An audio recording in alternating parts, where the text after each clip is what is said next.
Good morning students. बेटा आज day 5 आ गया है, समय बहुत जल्दी निकल जाता है और हम कंटिन्यू कर रहे हैं हमारी बेसिक अकाउंटिंग टर्म्स को। बेटा तो आज हमारा टारगेट होगा बेटा एक्सपेंस को डिस्कस करेंगे, प्रॉफिट को, फिर गेन, इनकम और लॉसेस को। ये 5 टर्म हम पहले डिस्कस करेंगे। देखिए पहले हम लोग पास आ रहे हैं, एक्सपेंस के पास आ रहे हैं। एक्सपेंस का मतलब क्या है? It is the expense is the cost. Expense is the cost, आप लिख भी सकते हैं expense is the cost incurred to generate the revenue. अगर आपको एग्जाम में नंबर लेने हैं, समझते तो रहना ही रहना है हमारे को। एग्जाम में टीचर बोलेगी केवल डिफाइन करिए एक्सपेंस को, तो आप क्या कहेंगे? एक्सपेंस क्या होता है? Expense is the cost incurred to generate the revenue. समझ में आ गया? यानी कि एक्सपेंस वो एक तरह का लागत है हमारी जो इंकर करते हैं टू जनरेट द रेवेन्यू, जो रेवेन्यू को जनरेट करने के अंदर होती है। चलो जी, बात समझ में आती है हमारे पास। और क्या आती है? रेवेन्यू का मतलब क्या हो गया? रेवेन्यू का मतलब क्या होता है? यानी कि यहाँ रेवेन्यू से ख़त्म हुई है तो रेवेन्यू को आगे कंटिन्यू करेंगे। तो रेवेन्यू क्या है? अमाउंट रिसीव्ड और रिसीवेबल। रिसीव्ड का मतलब जो मिल जाए और रिसीवेबल का मतलब हो गया जो मिलने वाला है, फ्रॉम इट्स ऑपरेटिंग एक्टिविटी। फिर एक नया वर्ड आ गया यहाँ पे, फ्रॉम इट्स ऑपरेटिंग एक्टिविटी का मतलब क्या है वो भी हम यहाँ पे बेटा समझने की क्या करते हैं बेटा, कोशिश करते हैं हम लोग। तो देखिए क्या है हमारे पास। पहले एक्सपेंस का मतलब मैंने बताया, expense is the cost. Expense cost है इंकर टू जनरेट द रेवेन्यू, जो रेवेन्यू को जनरेट करने में खर्च होती है। हम बात करते हैं बेटा अग्रवाल मोबाइल स्टोर के पॉइंट ऑफ व्यू से ही हम बेटा क्या करते हैं, आज हम लोग बात करते हैं। तो हमारे पास एक्सपेंस के अंदर क्या क्या चीज़ें आ जाएंगी। एक्सपेंस का मतलब मैंने एग्जांपल लिया, अग्रवाल मोबाइल स्टोर के ऊपर एक आईफोन आता है। आईफोन आता है, आईफोन हम लोग खरीदते थे, अगर आपको याद हो तो हम लोग क्रेडिट पे खरीदा करते थे खान साहब से, शाहरुख खान साहब से खरीदे थे मुंबई से हम लोगों ने। हम लोग जो मोबाइल लाते हैं, मोबाइल हमारी दुकान के ऊपर आके बनता है। मैंने एग्जाम्पल ले लिया, एक मोबाइल मेरी दुकान पर 4,000 रुपये में आके तैयार बनता है। 4,000 रुपये का मैं खरीदता हूँ, यानी खान साहब मुझे 4,000 रुपये का मोबाइल देते हैं। ठीक है जी, 4,000 रुपये का मोबाइल लेते हैं। अब मोबाइल आएगा मेरा, मुंबई से दिल्ली में मोबाइल आ रहा है, आने का मेरा ट्रांसपोर्टेशन का खर्चा होगा, बिल्कुल खर्चा होगा। मैं उस मोबाइल को अपनी दुकान पे रखता हूँ, तो दुकान का मेरा किराया जा रहा है। दुकान पे जो वर्कर काम करता है उसकी सैलरी जा रही है, बिल्कुल सैलरी जा रही है। सर इसका मतलब क्या कहेंगे आप? इसका मतलब मेरी कॉस्ट भी लग रही है। मेरा क्या लग रहा है? मेरा वहाँ पर क्या लग रहा है? ट्रांसपोर्टेशन का मेरा एक्सपेंस भी लग रहा है यहाँ पे, बिल्कुल लग रहा है सर। यानी कि आप कहेंगे सर मेरे तो सारे खर्चे लग रहे हैं, यानी कि मैंने दुकान किराया भी लग रही है, तो रेंट भी लग रहा है। एक मोबाइल के लिए लग रहा है, सारे मोबाइल के लिए लग रहा है, लेकिन कुछ ना कुछ तो खर्चा उसके ऊपर लग ही रहा है ना बेटा। रेंट भी लग रहा है। आप कहेंगे सर ऐसे तो इलेक्ट्रिसिटी चार्जेज भी लग रहे हैं उसके अंदर में, तो यानी कि बहुत सारे खर्चे हमारे लग रहे हैं। बिल्कुल, इलेक्ट्रिसिटी के एक्सपेंस भी हमारे लग गए। और क्या लगेंगे हमारे पास? डेप्रीशिएशन। अरे सर ये नई वर्ड क्या आ गई हमारे पास? रेंट तो समझ में आता है, किराया, इलेक्ट्रिसिटी का, बिजली का खर्चा भी समझ में आता है। डेप्रीशिएशन का मतलब यानी कि जो मेरे पास जो मेरा फर्नीचर लगा हुआ है उसके अंदर में, उसके ऊपर भी तो क्या हो रहा है? धीरे धीरे डेप्रीशिएशन चार्ज हो रहा है। डेप्रीशिएशन का मतलब कि fall in value. Fall in value ये टर्म को हम बाद में डिस्कस करेंगे अलग से बेटा।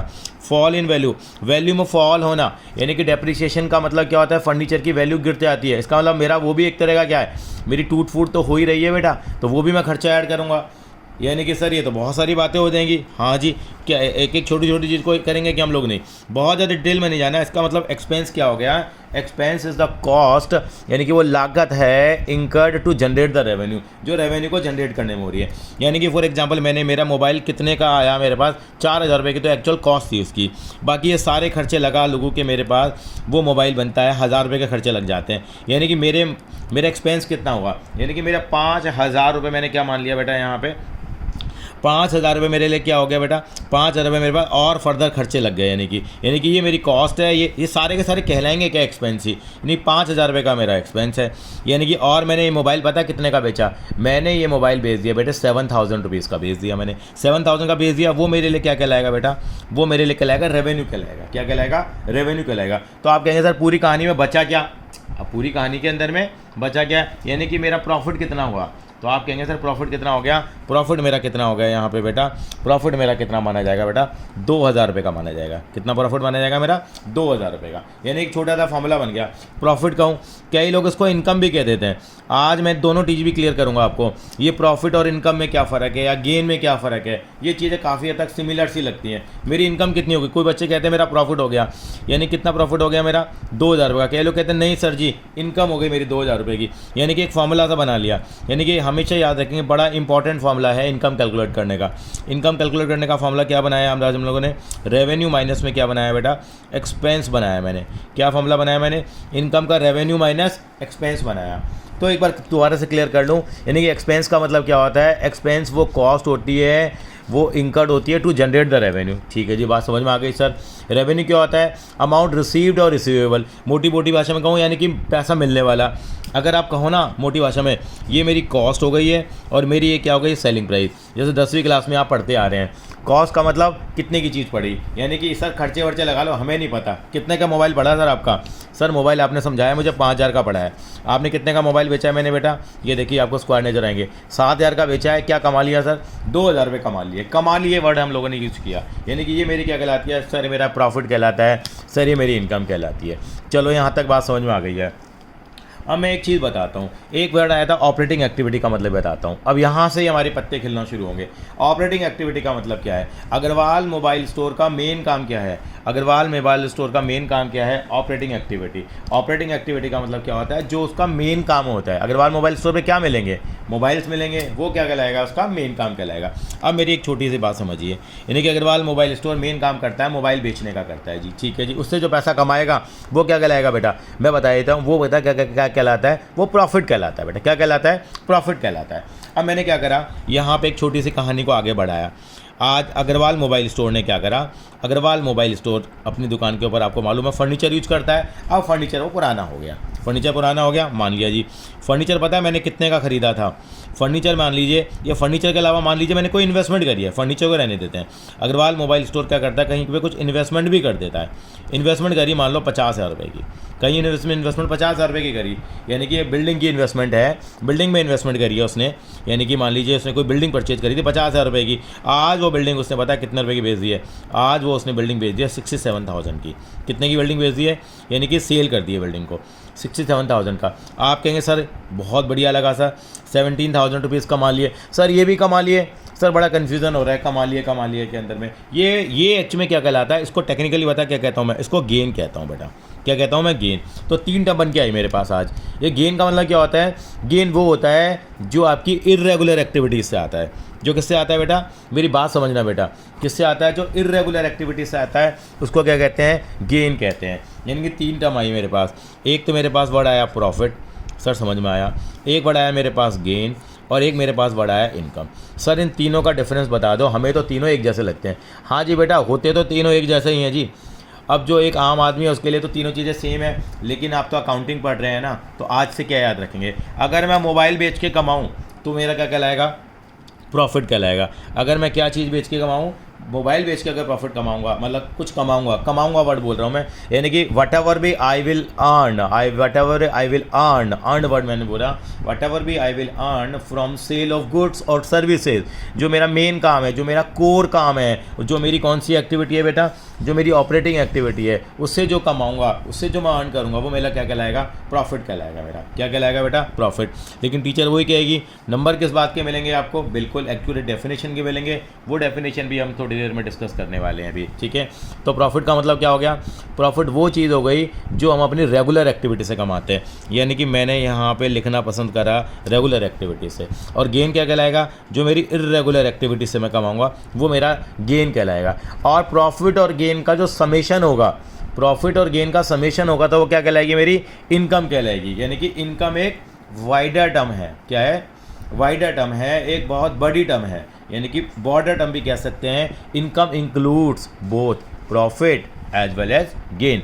Profit is the outcome of regular activities. Regular activities क्या होंगी अग्रवाल मोबाइल स्टोर के लिए? Sale of mobile accessories, repairing of mobile, वो सारी चीज़ें किसके अंदर आएंगी? प्रॉफिट में आएंगी। आपने देखा इस वाले एग्जाम्पल में 5,000 की चीज़ को हमने कितने में बेचा था? 7,000 में बेचा था। तो मैंने कितना रुपए अर्न किया? 2,000 रुपये अर्न करे, वो मेरा क्या कहलाएगा? प्रॉफिट कहलाएगा। आपने यहाँ पे स्टोरी में देखा, मैंने एक इन्वेस्टमेंट करी थी किसके अंदर में? मान लीजिए बिल्डिंग खरीदी मैंने। आज मैंने इस बिल्डिंग को 50 का ख़रीदा था और मान लीजिए 67,000 का मैंने उसको बेच दिया है। कितने का बेच दिया है? 67,000 का। ये बिल्डिंग को मान लीजिए, या कहीं इन्वेस्टमेंट कर दिया है, मैंने शेयर्स में पैसा इन्वेस्ट कर दिया है। It is other than the operating activities, यानी कि अग्रवाल मोबाइल स्टोर का मोबाइल बेचने के अलावा मेरा प्रॉपर्टी का काम है, कुछ और काम भी करता हूँ मैं, साइड बाय साइड कर रहा हूँ। उससे जो मैं कमाऊँगा वो क्या कहलाऊँगा मैं? मेरी गेन कहलाएगा। क्या कहलाएगा? गेन। यानी कि gain is the outcome of irregular activities. और इनको बोलते हैं non recurring nature. Non recurring nature का मतलब क्या होता है? अब रेकरिंग वर्ड नया आ गया, सर ये रेकरिंग क्या होता है? अरे भैया रेकरिंग का मतलब होता है बार बार होना, बार बार होगा तो कहाँ आ जाएगा? इस वाली कैटेगरी में आ जाएगा। क्या वर्ड बोला? रेकरिंग बोला, RECURRING, रेकरिंग। ये कौन सी आ जाएगी? हाँ जी, ये आ जाएगी नॉन रेकरिंग आ जाएगी। नॉन रेकरिंग का मतलब जो कभी कभार हो, वो एक्टिविटीज़ क्या कहलाती है? इरेगुलर कहलाती है। कितना कमाया उससे मैंने? सर 17,000 कमाया आपने, ये 17,000 मैंने कमा लिया जी, अच्छी बात है जी। ये 2,000 कमाया, ये 17,000 कमाया, कमाया वर्ड बोल रहा हूँ। और टोटल मिला के मैंने कितना कमा लिया सर? 19,000 रुपये कमा लिए। ये मेरी क्या कहलाएगी? इनकम कहलाएगी। भाई इनकम का मतलब क्या भैया? क्या इनकम हुई तेरी? भैया चाहे तू रेगुलर से कमा, चाहे तू इरेगुलर से कमा। तो आई थिंक सो आपको क्लियर हो गया प्रॉफिट और गेन का सिस्टम। छोटी सी बात एग्जांपल लिख लेते हैं। हर एक इंसान हमारे हिंदुस्तान के अंदर अपने मेन काम के अलावा साइड काम जरूर करता है, चाहे वो प्रॉपर्टी का करे, चाहे वो बिल्डिंग को बेचे, मशीन को बेचे, शेयरों से कमा ले, वो सारा कैटेगरी में आ जाएगा बेटा? गेन कैटेगरी में आ जाएगा। सॉरी, तो वो हमारे कौन सी कैटेगरी में आ जाएगा? गेन वाली कैटेगरी में आ जाएगा। तो आपको पता लग गया है प्रॉफिट, गेन और इनकम। लेकिन आप कहेंगे सर आपने बहुत अच्छा समझाया, लेकिन हमें आप है ना इनकी थोड़ी थोड़ी डेफिनेशन बता देंगे तो ज़्यादा बेहतर रहेगा। बिल्कुल, यानी कि एग्ज़ाम के अंदर में टीचर क्या कहेगा, किस बात की आपको नंबर देगा, किस बात के नंबर देगा आपको? हाँ जी, उस बात के नंबर देगा जिसके लिए आपको क्या करना होगा? डेफिनेशन लिखनी होगी। तो 3 वर्ड आते हैं बेटा प्रॉफिट। डेफिनेशन के लिए बेटा मैं एक काम करूँगा, जब मैं सारे टर्म अपने तरीके से समझा दूंगा तो क्या करूँगा, आपको एक एक चीज़ में बुक से भी लाइन वाइज पढ़वा दूंगा। एक लास्ट जो वीडियो बनाएंगे बेसिक अकाउंटिंग टर्म की, उसके अंदर हम इन चीज़ों को कर लेंगे। तो profit means income earned by the business from its operating activities. ये क्या है? It is the income earned. Profit means income earned. ये डेफिनेशन में ऐसे लिखते हैं, कंफ्यूज नहीं होना। इनकम तो बड़ा वाइडर टर्म है। It is the income earned, it is the income earned, या प्रॉफिट मीन्स, इट मीन्स लिख दीजिए सीधा। इट मीन्स, मेरे साथ साथ लिखिए, it means income, it means income earned bye enterprise. Enterprise का मतलब जो भी बिजनेस है, अर्नड बाय द बिजनेस, और सिंपल कर लेते हैं, earned by the business from its operating activities, from its operating activities. ये लिख के आना है बेटा, इसके नंबर मिलेंगे आपको। फ्रॉम इट्स समझा मैंने जरूर दिया है। मोबाइल मैंने बेचा है। आप अग्रवाल मोबाइल स्टोर के साथ सोचेंगे और भी एग्जांपल दे सकते हैं, लेकिन अभी हम वही एग्जांपल यहाँ देंगे। अब गेन के ऊपर आते हैं। गेन का मतलब क्या होता है? गेन जो होता है, आप लिख सकते हैं gain means income earned by the business from its non operating activities, from its non operating activities. ये अपनी तरफ से मैं डेफिनेशन आपको लिखवा रहा हूँ। क्या? इट मीन्स इनकम, ये भी तो इनकम है। हाँ जी बिल्कुल इनकम है। अर्नड बाय क्या? Earned by the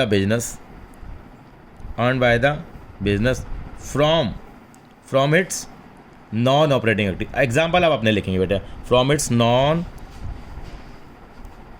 operating activity. अब सर ये इनकम क्या है? हाँ, इनकम क्या होगा? इनकम इन दोनों का क्या हो गया? सम टोटल हो गया। आप इस तरह से भी लिख सकते हैं। इनकम इज़ द क्या होता है? वैसे हम लिखते हैं income is the profit earned. Income is the, लिखते हैं डेफिनेशन में प्रॉफिट ही है हम लोग बेटा, वैसे लिख सकते हैं income is the profit and gain earned during an accounting year. Profit, income is the profit earned, लेकिन क्या है बार टीचर थोड़े लकीर के फ़कीर हो जाते हैं, ड्यूरिंग एन अकाउंटिंग ईयर, यानी कि ये प्रॉफिट है अकाउंटिंग ईयर, तो लकीर के फ़कीर हो जाते हैं, तो उसके लिए हमें थोड़ा सा रखता है। बाकी आप, मैं अपनी तरफ से बता रहा हूँ आपको, आज के बाद आप लिख लीजिए इनकम का मतलब क्या होता है बेटा, मैं बता रहा हूँ आपको, लिखिए प्रॉफिट प्लस गेन लिखिए, आप बस ख़त्म कहानी। इनकम का मतलब ये होता है। अब बात आती है सर प्रॉफिट कैसे निकालें और गेन कैसे निकालें, वो आपको निकालना आता है। प्रॉफिट कैसे निकाला जाएगा? प्रॉफिट निकालने का तरीका आपको मालूम है। प्रॉफिट कैसे निकालते हैं भाई? क्या करेंगे हम लोग प्रॉफिट के लिए? सेलिंग प्राइस में से क्या माइनस कर देंगे? कॉस्ट प्राइस माइनस कर देंगे। ये तो आप करते ही आ रहे हैं। और काफ़ी लोग पता है इनकम का फॉर्मूला क्या लिखते हैं बेटा? इनकम का फॉर्मूला लिखते हैं वो रेवेन्यू माइनस एक्सपेंस। ये दोनों टर्म मैंने स्टार्टिंग में आपको डिफाइन कर दी थी। ये तीनों चीज़ें आपको शायद क्लियर हो गई होंगी। रेवेन्यू एंड एक्सपेंस, बहुत ज़्यादा हम डिटेल में नहीं घुसेंगे। एक बार देखें, पिछली वाली से हमारा एक्सपेंस क्लियर है, प्रॉफिट क्लियर है, गेन क्लियर है, इनकम क्लियर है। ये आ गया लॉस। लॉस भी हमारे क्या है? बिल्कुल इनकम के क्या है? अपोजिट है। ये लॉस का मतलब क्या है? लॉस का मतलब इसका अपोजिट। अपोजिट का मतलब क्या हो गया? अगर हमें क्या हो जाए, अगर मान लो हमने गुड्स जो बेचे हैं उससे हमारे को क्या हो गया? नुकसान हो गया। नुकसान हो गया तो क्या कहलाएगा बेटा? हमारे लॉस कहलाएगा। यानी कि लॉस इज़ द, इसको डेफिनेशन क्या लिखते हैं बेटा? Loss is the excess of expense over revenue. अगर एक्सपेंस क्या हो जाएगा, रेवेन्यू से ज़्यादा हो जाएगा, अगर एक्सपेंस रेवेन्यू से ज़्यादा हो जाएगा, loss is the excess of expense, loss is the excess of expense over revenue, यानी कि रेवेन्यू से ज़्यादा हो जाए। एग्जांपल ले लेते हैं, अभी वही वाला एग्जांपल ले लेते हैं। हमारी कॉस्ट प्राइस मालूम है कितनी थी, जो हमने मोबाइल लिया था खान साहब से, 5,000 रुपये आया था सारा कुछ करने के बाद, कॉस्ट प्राइस का मतलब सारे, और रेवेन्यू कितना था, कितने में बेचा था, 7,000 में। नहीं, 7,000 में नहीं बेचा जी, मैंने कितने में बेचा उसको, मैंने चेंज कर लिया, मैंने उसको बेचा कितना, 4600 में बेचा। आप कहोगे सर ये तो गंदी बात है। हाँ जी गंदी बात है, मैं कौन सा कह रहा हूँ अच्छी बात है, यानी कि वो क्या कहलाएगा मेरे लिए, लॉस कहलाएगा। यानी लॉस मेरा कितना हो जाएगा बेटा, फॉर्मूला लगाता हूँ मैं, 4600 माइनस का 5,000, यानी कि मेरा 400 रुपये का क्या आ गया, लॉस आ गया। 400 रुपीज़ का क्या कहलाएगा बेटा, ये लॉस कहलाएगा। तो लॉस क्लियर हो गया। Loss is the excess of expense over the income. अब लॉस कैसे हो सकता है, लॉस रेगुलर एक्टिविटी से भी हो सकता है और नॉन रेगुलर एक्टिविटी से भी हो सकता है, इरेगुलर एक्टिविटीज से भी हो सकता है, नॉन ऑपरेटिंग एक्टिविटी से हो सकता है। इसका मतलब प्रॉपर्टी से भी तो लॉस हो सकता है मेरा। जैसे मान लीजिए ये एग्जांपल ले लिया हम लोगों ने, 5,000 वाली चीज़ को 4600 का बेचा, 400 रुपये का लॉस आ गया जी मेरा। ठीक है जी सर, याद है आपको इन्वेस्टमेंट कितने की थी, वो 50,000 की थी। वो इन्वेस्टमेंट मैंने कितने की बेच दी मान लीजिए, वो मैंने 45,000 की बेच दी, मान लो 45,000 की बेच दी। सर फिर आप नुकसान कर लाए, कितना नुकसान हो गया मेरा, सर 5,000 रुपये का नुकसान हो गया। तो टोटल लॉस मेरा कितना हो जाएगा, टोटल लॉस हो जाएगा मेरा 400 का वो था, 5,000 का लॉस ये था, मेरा 5,400 का लॉस आ जाएगा। यानी कि loss includes loss from operating activities and loss from non operating activity. हाँ ये जरूर है, वहाँ पे देखो जब ऑपरेटिंग एक्टिविटी से होता था तो प्रॉफिट कहलाता था, नॉन ऑपरेटिंग एक्टिविटी से होता था तो क्या कहलाता था बेटा, वो गेन कहलाता था। लेकिन लॉस के लिए इन्होंने एक ही टर्म यूज किया है, चाहे ऑपरेटिंग एक्टिविटी से हो चाहे नॉन ऑपरेटिंग एक्टिविटी, उन दोनों का क्या कर लेंगे हम लोग, टोटल कर लेंगे, और जो टोटल आएगा वो हमारे पास क्या कहलाएगा बेटा, हाँ जी वो टोटल हमारा लॉस ही कहलाएगा। लॉस 1 प्लस लॉस 2 कह सकते हैं, loss from operating activity as well as loss from non operating activity हो गया मेरे पास। आई थिंक सो ये चीज़ें आपको बेटे क्लियर हो गई होंगी।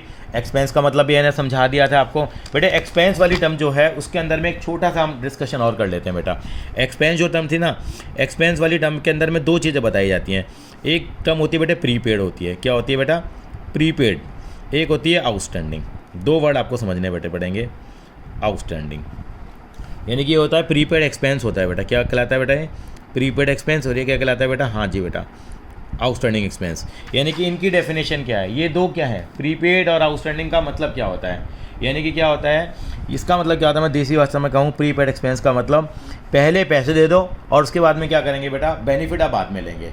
पेड इन एडवांस क्या कहलाता है, paid in advance, paid in advance. इनकी बिल्कुल डेफिनेशंस के ऊपर ही आएंगे हम लोग, पेड इन एडवांस। और आउटस्टैंडिंग एक्सपेंस का मतलब क्या होता है बेटा, हाँ जी बेटा मैं आ रहा हूँ। आउटस्टैंडिंग एक्सपेंस का मतलब क्या होता है, ये पेड इन एडवांस हो गया, और आउटस्टैंडिंग एक्सपेंस का मतलब नॉट पेड,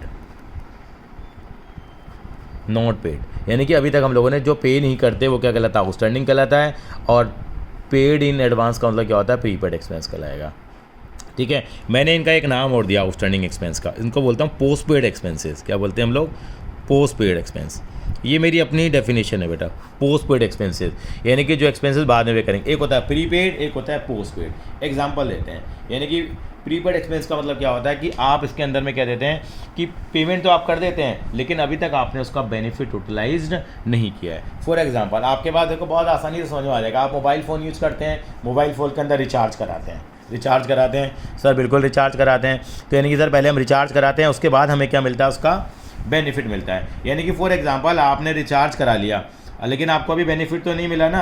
अगर आपको नहीं मिला तो आपकी ये बन जाती है बेटा प्रीपेड एक्सपेंस। क्या कहलाता है आपका, इसका मतलब आपने पहले पे कर दिया लेकिन बेनिफिट नहीं लिया, यानी कि प्रीपेड वाला हो गया। पोस्टपेड का मतलब क्या हो गया, काफ़ी लोग पोस्टपेड कनेक्शन लेते हैं, वो क्या करते हैं, पहले क्या करते हैं, बेनिफिट लेते हैं, उसके बाद क्या करते हैं, उसकी पेमेंट करते हैं। वो क्या कहलाते हैं, हमारे पोस्टपेड एक्सपेंसेस। एक्सपेंस हमारे क्या होते हैं बेटा, दोनों ही हमारे क्या कहलाते हैं बेटा, एक्सपेंस कहलाते हैं। दोनों ही हमारे पास क्या कहलाते हैं, एक्सपेंस कहलाते हैं। इनको डिटेल में हम बाद में लेके जाएंगे। प्रीपेड का मतलब क्या हो गया, यानी कि डेफिनेशन है, it is expense that has been paid in advance और benefit of which will be available in the following year, जिसका कि बेनिफिट हम क्या लेंगे, अगले सालों के अंदर लेंगे, अगले सालों के अंदर लेंगे। छोटा सा एग्जांपल भी देंगे इसका भी हम लोग। प्रीपेड एक्सपेंस का एक एग्जांपल और दे लेते हैं जो हमारे बिजनेस से रिलेटेड है। हमारे बिजनेस का नाम क्या है? Agarwal mobile store. Agarwal mobile store का बिजनेस अब काफ़ी तरक्की करने लग गया है बेटा। तो हमने क्या कराया, हमारे पास जो हमारी गाड़ियाँ भी हम लोगों ने परचेज कर रखी थी, उनका हम लोगों ने गाड़ियों का इंश्योरेंस कराया। आपके पास भी घर में देखो, मालूम है, घर में कार है, आपके यहाँ बाइक है, आपके यहाँ स्कूटर है, तो आप क्या कराते हैं? उनका इंश्योरेंस कराते हैं। फॉर एग्जांपल, आपने जो इंश्योरेंस कराया 1 नवंबर को आपने मान लो गाड़ी खरीदी थी, 1 नवंबर 2019 को खरीदी थी, आप इंश्योरेंस कराते हैं।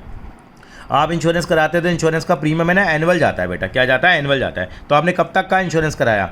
31 अक्टूबर 2019 तक का आपने क्या करा लिया, सॉरी 2020 तक का आपने उसका प्रीमियम भर दिया है। यानी कि आपने भर दिया, यानी कि आपने कब तक का भरा सर? नवंबर से लेके नहीं मार्च तक का तो एक कर लिया सर, 5 महीने अलग कर लिए मैंने। और मैंने क्या कर लिया, अब मेरा अप्रैल से लेके नहीं कब तक हो गया सर? अक्टूबर तक अलग हो गया, 7 महीने का अलग हो गया। क्यों? क्योंकि अकाउंट्स में एक दीवार खिंच जाती है। अकाउंट्स में दीवार कब खिंचती है? 31 मार्च। सब कुछ कब डिसाइड होता है? 31 मार्च 2020 को ही डिसाइड होगा।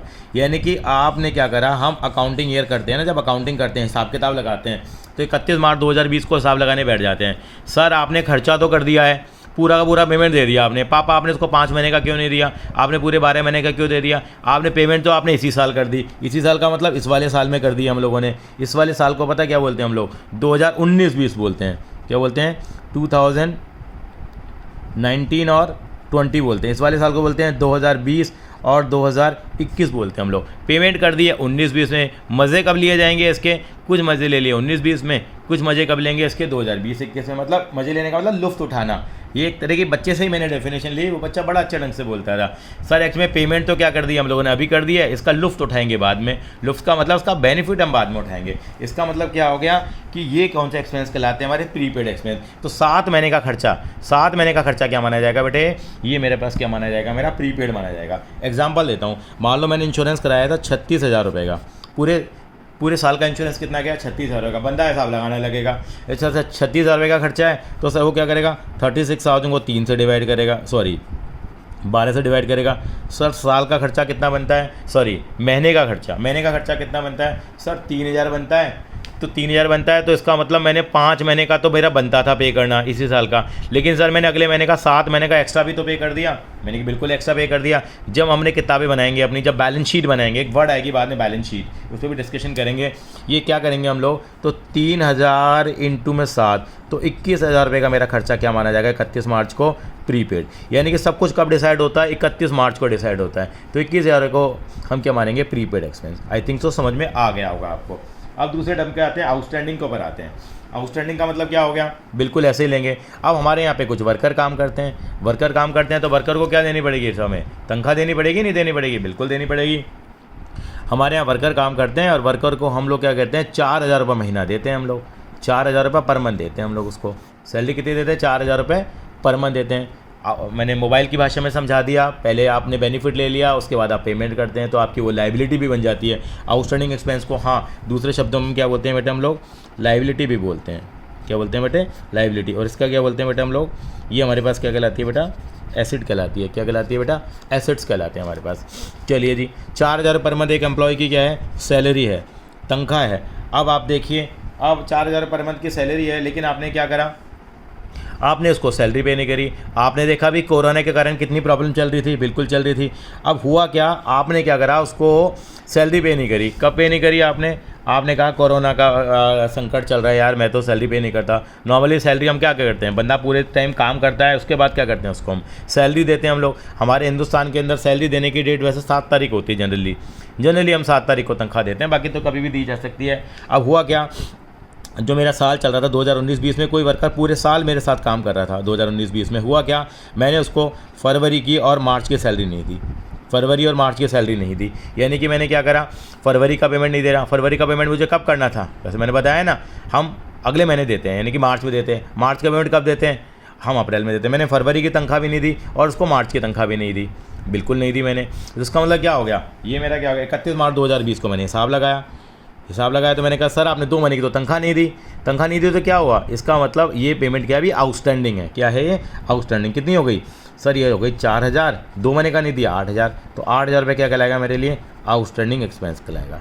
बहुत ज़्यादा डिटेल में भी नहीं घुसना। प्रीपेड का मतलब क्या होता है, ऐसी चीज़ जिसका कि पेमेंट हमने एडवांस में कर दिया है वो क्या कहलाता है हमारे लिए, प्रीपेड कहलाता है। और जिसकी की पेमेंट अभी हम लोगों ने नहीं करी है वो क्या कहलाएगी हमारे पास, आउटस्टैंडिंग कहलाएगी। क्या कहलाएगी बेटा हमारे लिए, आउटस्टैंडिंग कहलाएगी।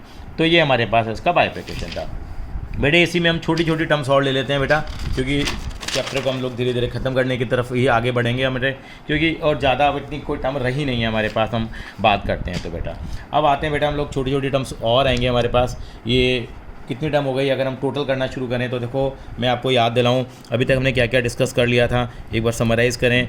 हमने एसेट्स को डिस्कस किया, हमने किसको कवर किया बेटा, लाइबिलिटीज़ को कवर करा, अगर आपको याद आ रहा हो तो लाइबिलिटीज़ को कवर किया। फिर हमने किसको कवर किया बेटा, कैपिटल को कवर किया। उसके बाद हमने दूसरे दिन किसको कवर करा था, आपको याद हो तो हमने कवर किया था एक्सपेंडिचर को कवर किया। किसको कवर किया, एक्सपेंडिचर को। फिर हमने किसको कवर करा, देखो धीरे धीरे कवर होते जा रहे हैं, एक्सपेंडिचर। फिर हमने कवर करा था रिसीट्स को कवर करा था, हमने रिसीट्स में बात करी थी, कैपिटल रिसीट, रेवेन्यू रिसीट। तो हमारे पास अभी तक हम 5 टर्म कर चुके थे, 5 टर्म तो ये कर चुके हैं। अब आ रहे हैं हम लोग अपने पास, आज भी हम लोगों ने टर्म डिस्कस करी हैं। कौन कौन सी टर्म डिस्कस करी हैं उसके ऊपर हम बात करते हैं। आज हमने डिस्कस करी क्या बेटा, एक हमने डिस्कस करा एक्सपेंस, ठीक है सर। एक आपने 7वें नंबर पे क्या डिस्कस करा आपने सर, रेवेन्यू डिस्कस करा। 8वें 9वें और 10वें नंबर पे हमने क्या क्या डिस्कस किया देखते हैं। आज हमने और डिस्कस किया है बेटा, प्रॉफिट गिवर डिस्कस किया है, गेन किया है, और हम लोगों ने लॉस को डिस्कस किया है। प्रॉफिट डिस्कस किया, हम लोगों ने गेन को डिस्कस करा, हमने लॉस को डिस्कस करा। मेन टर्म्स हमारे पास बेटे अकाउंटेंसी के अंदर यही आती हैं। अब थोड़ा आगे चलते हैं, अब लोग टर्म नंबर 11 पे आते हैं। मैं नंबरिंग इसलिए करना चाहता हूँ, नंबरिंग करने से याद रहता है कितनी टर्म हम लोग कर चुके हैं, एक थोड़ा रफ आइडिया तो रहे, रफ स्केच तो हमारे पास रहे कि हम ये कवर कर चुके हैं। तो हम लोग आज कवर करेंगे बेटा परचेज।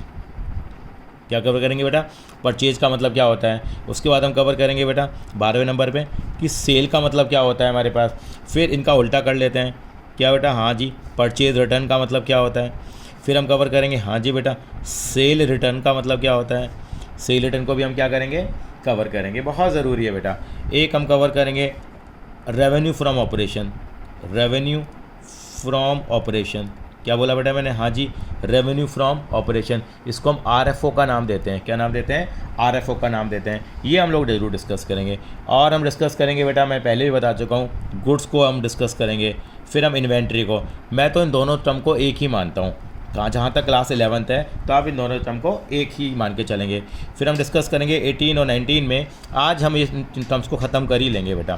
फिर हम डिस्कस करेंगे ट्रेड रिसीवेबल को, फिर हम किसको डिस्कस करेंगे बेटा, ट्रेड पेबल को डिस्कस करेंगे। ये छोटी छोटी टर्म्स हैं, इनको हम डिस्कस कर लेंगे बेटा। और ये वीडियो आप 2 बार देखेंगे तब आपको चीज़ समझ में आएंगी। चलिए जी, परचेज का मतलब क्या होता है। परचेज का मतलब बहुत ही आसान शब्दों में कहें तो परचेज क्या होती है, परचेज जो होती है यानी कि जो अग्रवाल मोबाइल स्टोर जो गुड्स को रीसेल के लिए खरीदता है, उनका ऑब्जेक्टिव क्या होता है, उनको बेचना, उसी को क्या कहते हैं बेटा, हम लोग परचेज कहते हैं। यानी कि purchase is the term. Purchase का मतलब क्या हो गया, यानी कि अग्रवाल मोबाइल स्टोर अगर खान साहब से मोबाइल खरीदता है तो वो क्या कहलाता है, परचेज कहलाता है। यानी purchase it means when we are purchasing the goods for the purpose of resale, when we are purchasing the goods for the purpose of resale, तो वो क्या कहलाते हैं हमारे पास, हाँ जी, वो हमारे लिए क्या कहलाते हैं, परचेज कहलाते हैं। परचेज 2 तरह की होती है बेटा, एक होती है कैश परचेज और एक क्या होती है बेटा, क्रेडिट परचेज। बहुत ज़्यादा डिटेल में नहीं जा रहे हैं, कैश परचेज और दूसरी क्या होती है बेटा, क्रेडिट परचेज होती है। क्या होती है बेटा, क्रेडिट परचेज। मैं समझाने की कोशिश करूँगा, कैश परचेज और क्रेडिट परचेज कहलाएगी हमारे पास। तो कैश परचेज भी हो सकती है, जब हम कैश में खरीदेंगे तो कैश परचेज हो जाएगी, जब उधार में खरीदेंगे तो क्या कहलाएगी, वो क्रेडिट परचेज। लेकिन purchase includes both cash as well as credit purchase. चलिए सर, सेल क्या होती है। सेल का मतलब आपको याद है हमने सेल किसको करे थे, गुड्स, हाँ जी सर याद है, अक्षय कुमार को। हमने कैश में बेचे थे ये गुड्स या क्रेडिट में, सर हमने क्रेडिट में बेचे थे, तो वो क्या कहलाती है हमारे लिए, क्रेडिट सेल कहलाती है। क्या कहलाती है, क्रेडिट सेल। अगर हम कैश में बेच दें तो क्या कहलाते हैं, वो कैश सेल कहलाती है हमारी। क्या कहलाती है बेटा, कैश सेल। यानी सेल का मतलब क्या हो गया, सेल का मतलब कुछ नहीं, सेल का मतलब क्या हो गया, the goods to be purchased, goods जो हम लोग करें, goods may be purchase for resale और मैन्युफैक्चर्ड बाय द एंटरप्राइजेज। यानी गुड्स को जो हम लोगों ने परचेज़ किया है, अगर उनको हम दोबारा सेल करते हैं तो वो क्या कहलाते हैं, सेल कहलाते हैं। तो कैश सेल भी होती है और क्रेडिट सेल होती है, आम भाषा के वर्ड है, आप बुक से डेफिनेशन कर लेंगे। परचेज रिटर्न का मतलब क्या हो गया, आपने गुड्स परचेज करें, आपको याद है हम किससे गुड्स परचेज करते थे, हाँ जी सर, शाहरुख खान जी से। यानी गुड्स अगर हम लोगों ने परचेज किए हैं तो हो सकता है वो डिफेक्टिव हो जाएं, तो डिफेक्टिव भी तो हो सकते हैं, तो हम गुड्स को क्या कर देंगे, हम लोग क्या कर देंगे, हम लोग वापस कर देंगे, वापस कर देंगे तो क्या होगा, वो क्या कहलाएगी बेटा, उसको हम टेक्निकल भाषा में क्या बोलते हैं, परचेज रिटर्न बोलते हैं बेटा। क्या बोलते हैं हम लोग, परचेज रिटर्न। इसका नाम एक और भी होता है बेटे, इसको हम आगे पढ़ोगे, रिटर्न, इसको हम बोलते हैं रिटर्न आउटवर्ड बोलते हैं, रिटर्न आउटवर्ड। रिटर्न आउटवर्ड का मतलब क्या होता है, जब गुड्स को बाहर रिटर्न किया जाता है, यानी कि हमारे बिजनेस के अंदर में हमने गुड्स खरीदे मुंबई में, तो मुंबई में जाके नहीं हम गुड्स को वापस कर देंगे, तो रिटर्न आउटवर्ड कहलाता है। क्यों रिटर्न करते हैं, ड्यू टू डिफेक्टिव क्वालिटी के कारण हो सकता है हमारे पास, बिल्कुल ठीक है, डिफेक्टिव क्वालिटी है, पसंद नहीं आया हमारे को, आउट ऑफ द ऑर्डर आ गए, छोटा आ गया, बड़ा आ गया, गंदा पीस है। आप देखते हो अमेजन पे ऑर्डर देते हो, आप पसंद नहीं आता तो वापस करते ही है ना बेटा, परचेज करने के बाद। हाँ जी, सेल रिटर्न का मतलब आपने किसी को सेल करा, आपने अक्षय कुमार को सेल करा था उधारी में, वो आपको उसको पसंद नहीं आए, उसने गुड्स वापस कर दिए। या मान लो कुछ गुड्स परचेज करे, उनमें से सारे नहीं करे, थोड़े से वापस कर दिए, तो सेल रिटर्न, जैसे परचेज रिटर्न होती है वैसे क्या हो सकती है बेटा, सेल रिटर्न। सेल रिटर्न का नाम एक ही और होता है बेटा, क्या बोलते हैं इसको हम, रिटर्न इनवर्ड होता है बेटा। इसका मतलब क्या होता है बेटा, रिटर्न इनवर्ड। इनवर्ड क्यों बोला मैंने, क्योंकि मेरे पास गुड्स क्या आ जाते हैं बेटा, वापस आ जाते हैं। अब आता है रेवेन्यू फ्रॉम ऑपरेशन का मतलब क्या होता है, आरएफओ। आरएफओ और सेल का मतलब एक ही होता है, आपको कोई ज़्यादा डिटेल के अंदर नहीं जाना। आरएफओ को ही क्या बोलते हैं, आज की डेट में सेल बोलना अच्छा नहीं लगता, यानी कि जो कंपनीज़ होती हैं, फॉर कंपनी, यानी कि बड़ी बड़ी कंपनीज होती है, रिलायंस इंडस्ट्री सेल नहीं बोलती भाई तेरी सेल कितने की हुई है, ये नहीं बोलते हैं, क्या बोलते हैं भाई तेरा आरएफओ कितने का है। क्या बेटा, तेरा आरएफओ कितना है। आरएफओ का मतलब क्या होता है, रेवेन्यू फ्रॉम ऑपरेशन, जो क्लास 12 में हमारे पास एक चैप्टर आएगा। चलते हैं बेटा, अब आगे चलते हैं, गुड्स क्या होते हैं। हाँ सर, गुड्स बता दो मैं, goods are the physical item of trade. काफ़ी बच्चे बोलते हैं and they are purchase to be sold, ताकि हम उसको परचेज करते हैं ताकि सेल कर सकें। जैसे हम लोग बात करते हैं हमारे पास गुड्स क्या होंगे, अग्रवाल मोबाइल स्टोर के हिसाब से गुड्स क्या हो जाएंगे हमारे लिए, मोबाइल हो गए, मोबाइल फ़ोन क्या हो गए, मोबाइल कवर हो गए हमारे पास, मोबाइल कवर हो गए, हमने चार्जर रख लिया, ये सारे हमारे क्या हैं, गुड्स हैं, यानी कि physical item of trade. Definition आप बुक से कर लेंगे बेटा, ये क्या कहलाता है बेटा, फिजिकल आइटम ऑफ जो ट्रेड है वो क्या कहलाता है हमारे लिए, गुड्स कहलाते हैं। वो डिपेंड करेगा, अगर किसी की स्टेशनरी की दुकान होगी तो स्टेशनरी की गुड्स हो जाएंगे, किसी की इलेक्ट्रॉनिक्स की होगी इलेक्ट्रॉनिक्स की हो जाएगी, तो वो चीज़ हो जाएगी हमारे पास। अच्छा एक छोटी सी बात बताओ, एक फर्नीचर की दुकान है जेल रोड के ऊपर, दिल्ली के अंदर में जेल रोड बना हुआ है, नाम जेल रोड ही है बेटा उसका, वहाँ फर्नीचर की दुकानें हैं। ऐसे यहाँ पे दिल्ली में कीर्ति नगर है, वहाँ पे फर्नीचर की दुकान है, कोई फर्नीचर बेचता है तो वो क्या कहलाएगा उसके लिए, वो उसके लिए गुड्स ही कहलाएंगे।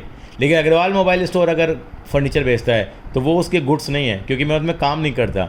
लेकिन जो जेल रोड पे है, कीर्ति नगर में है, जिसका काम ही क्या है फर्नीचर बेचना है, वो उसके लिए गुड्स कहलाएगा हमारे पास। अब किसी का प्रॉपर्टी का काम है, प्रॉपर्टी परचेज करता है, सेल करता है, प्रॉपर्टी परचेज सेल करना क्या कहलाएगा, उसके गुड्स कहलाएंगे वो। लेकिन अग्रवाल मोबाइल स्टोर प्रॉपर्टी बेचेगा तो उसके लिए वो गुड्स कंसिडर नहीं होंगे। अब चलते हैं सर, इन्वेंट्री क्या होती है। इन्वेंट्री बड़ी टेक्निकल है, टेक्निकल जी नहीं, इन्वेंट्री का मतलब भी बेटा स्टॉक ही होता है, इन्वेंट्री को स्टॉक भी बोल देते हैं हम लोग। इन्वेंट्री, स्टॉक और गुड्स को अभी आप क्या समझिए, सेम समझिए, लेकिन एग्जामिनेशन पॉइंट ऑफ व्यू से आपसे डेफिनेशन पूछी जा सकती है, तो डेफिनेशन के लिए आप तैयार रहें। तो it is a intangible assets held by the enterprises for the purpose of sale in the ordinary course of business, और ना ऑर्डिनरी कोर्स ऑफ बिजनेस, ठीक है। तो इसके अंदर में दो तरह के स्टॉक आते हैं, एक होता है ओपनिंग स्टॉक और एक होता है क्लोजिंग स्टॉक। क्या वर्ड बोला मैंने, यानी कि ये तो फिजिकल आइटम ऑफ ट्रेड कहलाता है, गुड्स। तो यहाँ लिख देता हूँ थोड़ा याद रहे, physical item of trade, exam में आ गया तो आप लिखेंगे मैडम या सर नंबर इस बात के देंगे फिजिकल आइटम ऑफ ट्रेड के, लेकिन कंसेप्ट क्लियरिटी के लिए आपको ऐसे ही समझना है कि चीज़ सेम है। इन्वेंट्री का मतलब क्या बताया, tangible asset held by the enterprises. क्या बोला मैंने, आप डेफिनेशन बुक से ले लेंगे, ग्रेवाल साहब की बुक से, tangible asset held by the enterprise. Held by the enterprises का मतलब, जो एंटरप्राइज का मतलब क्या होता है बेटा, एंटरप्राइज का मतलब बिजनेस होता है, for the purpose of resale, हाँ for the purpose of sale, ये हमारे पास क्या कहलाती है, इन्वेंट्री कहलाती है। इन्वेंट्री के अंदर मैं फर्दर बाइफिकेशन बताया, ज़्यादा डिटेल में नहीं जाना। एक क्या कहलाता है ओपनिंग स्टॉक, और दूसरा क्या कहलाता है बेटा आपका क्लोजिंग स्टॉक कहलाता है। क्या कहलाता है बेटा, क्लोजिंग स्टॉक कहलाता है। दोबारा रिपीट कर देता हूँ बेटा, ओपनिंग स्टॉक और क्लोजिंग स्टॉक। ओपनिंग स्टॉक क्या होता है, अब होता क्या, पहले क्लोजिंग स्टॉक समझना पड़ेगा। अगर मान लीजिए किसी ने बिजनेस शुरू करा, 1 लाख के गुड्स खरीदे, कितने के गुड्स खरीदे, 1 लाख के, 40,000 के गुड्स बेच दिए, कितना बच गया सर, 60,000 बच गया, वो क्या कहलाएगा, क्लोजिंग स्टॉक कहलाएगा। उसका क्या कहलाएगा, क्लोजिंग स्टॉक कहलाएगा। ये हम 31 मार्च को निकालते हैं बेटा। कब निकालते हैं बेटा, 31 मार्च को हम जो स्टॉक निकालेंगे वो क्या कहलाता है, क्लोजिंग स्टॉक कहलाता है। लेकिन 31 मार्च का जो स्टॉक है यानी कि जो 31 मार्च को मैंने स्टॉक निकाला, जैसे मैंने कहा 31 मार्च को मैंने चेक करा मेरे पास कितने के मोबाइल फ़ोन बच गए थे, 60,000 के बच गए मान लो, एग्जांपल है। तो ये मेरा क्या कहलाएगा, क्लोजिंग स्टॉक। अब मैं क्या करूँगा, अगले साल की अकाउंटिंग शुरू कर दूँगा। तो 1 अप्रैल 2020 को मेरा क्या बन जाएगा, हाँ जी बेटा, ओपनिंग स्टॉक। एक सवाल पूछूँ आपसे, अगर मान लो कोई नया बिजनेस शुरू हुआ है तो उसका ओपनिंग स्टॉक कितना होगा? सर उसका तो 0 होगा, क्योंकि बिजनेस ही नया शुरू हुआ है। तो ओपनिंग स्टॉक कितना होगा बेटा, उसका 0 होगा। चलो जी ठीक। अच्छा बेटा, ये जो हम लोगों ने इन्वेंट्री की बात करी है, स्टॉक की बात करी है, 3 तरह की इन्वेंट्री भी होती है बेटा, ये भी डिस्कस कर लेते हैं लगे हाथ समझने के लिए। एक होता है रॉ मटेरियल, एक होता है work in progress, work in progress, और एक क्या होता है बेटे, फिनिश्ड गुड्स होते हैं बेटा। क्या होते हैं बेटा, फिनिश्ड गुड्स होते हैं। 3 तरह के हो गए। इसको बोलते हैं RM बोलता हूँ मैं, इसको मैं WIP बोलता हूँ, इसको मैं FG बोलता हूँ। RM का मतलब रॉ मटेरियल, कच्चा माल। क्या कहलाता है बेटा, ये कच्चा माल कहलाता है। यानी कि आप जब स्टॉक बनाते हैं, स्टॉक होता है जो नॉर्मली ये मैन्युफैक्चरिंग कंसर्न्स के पास होता है। कौन सी कंसर्न, मैन्युफैक्चरिंग। मैन्युफैक्चरिंग जानते ही हैं आप, जो मैन्युफैक्चरिंग का काम करती हैं, जो मैन्युफैक्चरिंग कंसर्न्ड हैं, यानी कि मैन्युफैक्चरिंग का काम बनाना है किसी चीज़ को। यानी कि हम तो ट्रेडर हैं, अग्रवाल मोबाइल स्टोर ट्रेडर है, बना बनाया माल खरीदता है, मार्जिन लगाया, अपना प्रॉफिट लगाया, मार्केट में बेच दिया।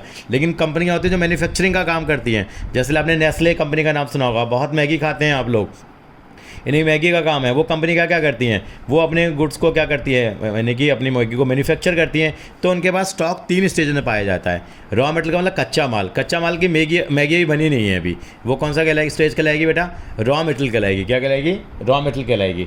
और दूसरी कहेगी, कुछ आप 31 मार्च को स्टॉक निकलता है हमेशा, तो 31 मार्च को मान लो उनकी फैक्ट्री में जाते हैं, तो कुछ होगा माल जो अभी कच्ची फॉर्म में, रॉ फॉर्म में पड़ा होगा, वो रॉ मटेरियल कहलाएगा। और कुछ बन चुका होगा 40%, 50%, 60%, उसको क्या कहते हैं, वर्किंग प्रोग्रेस। और फिनिश गुड्स का मतलब क्या होता है, फिनिश गुड्स का मतलब जो गुड्स बिल्कुल रेडी हैं सेल करने के लिए, वो कहलाएंगे हमारे पास, क्या कहलाएंगे, वो हमारे लिए फिनिश गुड्स कहलाता है, जो बिल्कुल हमारे गुड्स क्या हैं, तैयार है। आई थिंक सो आपको ये चीज़ें क्या हो गई होंगी, क्लियर हो गई होंगी। बहुत डिटेल में हम लेके आपको यहाँ नहीं जाएंगे।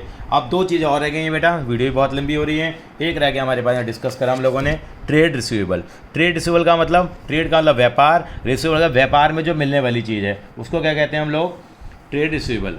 क्या होता है, it is the amount receivable for sale of goods और services in the ordinary course of business. ये डेफिनेशन लिख के आएंगे, आपको नंबर मिल जाएंगे। यानी क्या हो गया, it is the amount receivable, amount receivable. मैंने क्या बोला, amount receivable.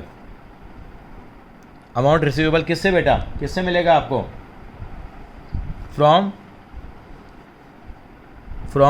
Cell of goods और services in the ordinary course, from sale of goods और services in the ordinary course of business, in ordinary course of business. आपको book में definition मिल जाएंगी बेटा, यहाँ मैं आपको रटाने के लिए नहीं आया हूँ ऑर्डिनरी कोर्स, लेकिन ये याद करेंगे तभी आपको नंबर मिलेंगे। इन the ordinary course of business आएगा बेटा। और ट्रेड पेबल बिल्कुल उसका क्या कर लीजिए, अपोजिट कर लीजिए। यानी क्या हो गया, it is the amount payable for purchase of goods and services. Amount क्या हो जाएगा, बस सेल है, ये अमाउंट क्या हो जाएगा, यहाँ रिसीवेबल है, तो यहाँ क्या है, पेबल है। पेबल का मतलब पे करना, फॉर परचेज ऑफ गुड्स और services in the ordinary course of business कहलाएगा मेरा। ये होना ट्रेड पेबल कहलाएंगे। ट्रेड रिसीवेबल में एक चीज़ और बता देता हूँ आपको, ट्रेड रिसीवेबल जो होते हैं बेटे, इसके अंदर में 2 बातें आती हैं हमारे पास। ट्रेड रिसीवेबल के अंदर में, ट्रेड जो रिसीवेबल है हमारे पास, एक ट्रेड रिसीवेबल है और एक ट्रेड पेबल है। इनकी एक डेफिनेशन और भी हम लोग देते हैं, डेफिनेशन नहीं है, it is the sum total, it is the sum total of debtor plus BR, it is sum total of debtor plus BR। BR की फुल फॉर्म होती है बेटा बिल्स रिसीवेबल, इसकी भी कहानी समझाएंगे आपको। बिल्स रिसीवेबल, और ये क्या कहलाता है, क्रेडिटर आपने पहले भी सुना है वर्ड। क्रेडिटर हमारे कौन होते थे, खान साहब होते थे, लिख देता हूँ, खान साहब थे हमारे क्रेडिटर। और ये कौन थे, हमारे अक्षय कुमार जी, ये हमारे क्या थे, अक्षय कुमार हमारे डेटर थे। और ये क्या कहलाता है, बिल्स पेबल, BP, इसको शॉर्टकट में BP बोलते हैं, ऑब्लिक लगाया बेटे। ये क्या कहलाता है, बिल्स पेबल कहलाता है। क्या कहलाता है बेटा, बिल्स पेबल। यानी कि ये बिल्स रिसीवेबल है और ये क्या है, बिल्स पेबल। तो trade receivable it is sum total of debtor and BR, it is the sum total of debtor and BR। Trade payable it is the sum total of creditor and bills payable. Bills payable का मतलब कि जो हमें liability को क्या करना है बेटा, पे करना है, वो हमारे लिए क्या कहलाता है, जो हमारी लायबिलिटी बन जाती है बिल्स पेबल कहलाता है। चलिए छोटा सा एग्जांपल के थ्रू उसको क्लियर करेंगे और ये वीडियो हम खत्म करेंगे। अब देखिए, आपको मालूम है अग्रवाल मोबाइल स्टोर की दुकान के ऊपर अक्षय कुमार आता है। अक्षय कुमार हमारा रिश्ते में क्या बन जाता है? अक्षय कुमार हमारा रिश्ते में क्या लगता है बेटा? डेटर लगता है। क्या लगता है हमारा? डेटर लगता है। अब मान लीजिए डेटर बन गया है, लेकिन हमें लगा अक्षय कुमार के ऊपर थोड़ा हमें डाउट जा रहा है। एक बच्चे ने मेरे से क्वेश्चन भी पूछा था, अगर हमें लग रहा है कि अक्षय कुमार के ऊपर डेटर हमारे को थोड़ा डाउट लग रहा है, तो हमने अक्षय कुमार से कहा भैया ऐसा करता हूँ, मैं तेरे को एक बिल्स ऑफ एक्सचेंज लिख देता हूँ। क्या लिख देता हूँ मैं? Bills of exchange. Bills of exchange क्या है बेटा? एक लीगल, एक नेगोशिएबल इंस्ट्रूमेंट एक्ट होता है, 1881 में बना था। बहुत डिटेल में नहीं जाएंगे, अभी आप समझ लीजिए। यानी कि एक बिल लिखा जाता है, एक तो पूरा चैप्टर आएगा बाद में, पूरा चैप्टर आएगा। एक बिल लिखा जाता है, बिल लिखा जाता है अक्षय कुमार के ऊपर। बिल को ये रेज करता है। बिल को क्या करता है? रेज करता है। इसको बोलते हैं ड्रॉ करना। बिल को क्या करता है? ड्रॉ करता है। ये इसको ड्रॉअर कहते हैं। यानी कि कौन ड्रॉ करता है? Agarwal mobile store. किसके ऊपर ड्रॉ करता है? अक्षय कुमार के ऊपर। कि हाँ भाई, तुम 3 महीने के बाद मुझे 10,000 रुपये दे दोगे मोबाइल के। जितने भी मोबाइल हम लोगों ने अक्षय कुमार को बेचा था, शायद 20,000 का बेचा था या 15,000 का बेचा था, जो भी एग्जाम्पल था। यानी कि जितने भी हम लोगों ने मोबाइल को बेचा था, वो क्या कहलाएगा हमारे लिए?